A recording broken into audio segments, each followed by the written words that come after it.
Bonnie Baskin, founder of ViroMed and AppTec. Thank you so much for being in the book, How They Did It, $1 Billion Insights from the Heart of America. And thank you for being part of the Nightingale Conant audio program, which is going to be coming out in 2012. It's wonderful that you participated in those things. You're going to be with us for one of our events, the Entrepreneurial Bash in New York City on October 3rd, which is wonderful. I have to tell you, of everyone who is in the book, I am pretty sure you are the most inspiring example. I don't think it was a function all just of money, that on a scorecard someone might have had a bigger outcome. What I think is incredible is that you started as a single mom and you had 2 young sons and you had wonderful training, academic training, but that still is not easy to go out and to start a company because, as you know, for startups, you have to devote yourself 24 hours a day to a business, and yet you had a family you had to take care of. Given all of that, I would just love to hear your advice for women who are launching companies, for women who are in business. And I've got particular interest for my daughters and for their high hopes. So what's your advice for women? Well, I'm passionate. Well, thank you very much. And I'm passionate about women in business, and particularly women entrepreneurs. I think that the talents and the skills that they bring to a company are unparalleled.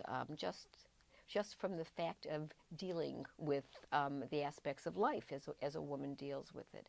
I think that what's happening now is that women, or at least I hope what's happening now, is that women are able to see that you can be a good mother and a good wife and also a good businesswoman. They're not mutually exclusive.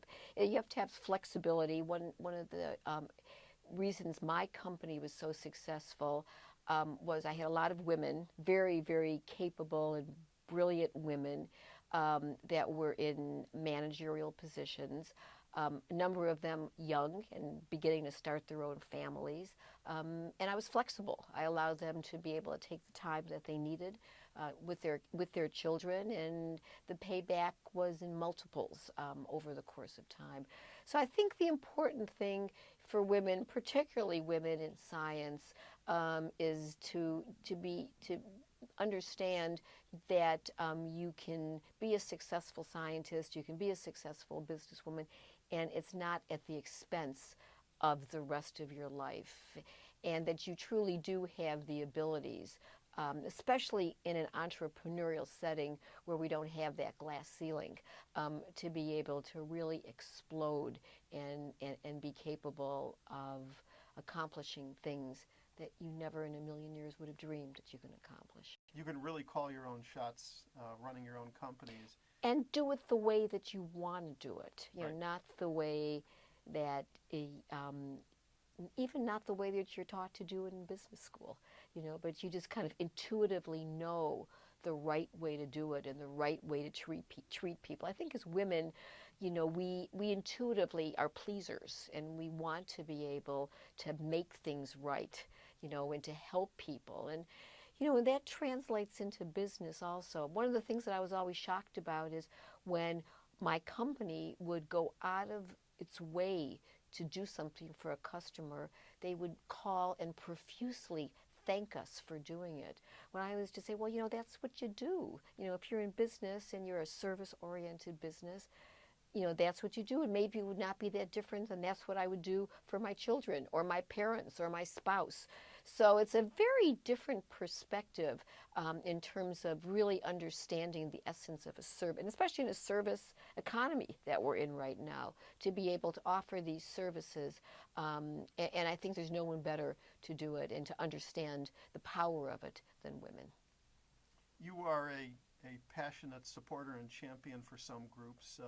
We even benefit the event we're holding at the New York Stock Exchange. We are co-hosting with 85 Broads, which is a very powerful organization for advancing women in business. And what are some of the women's groups that you support?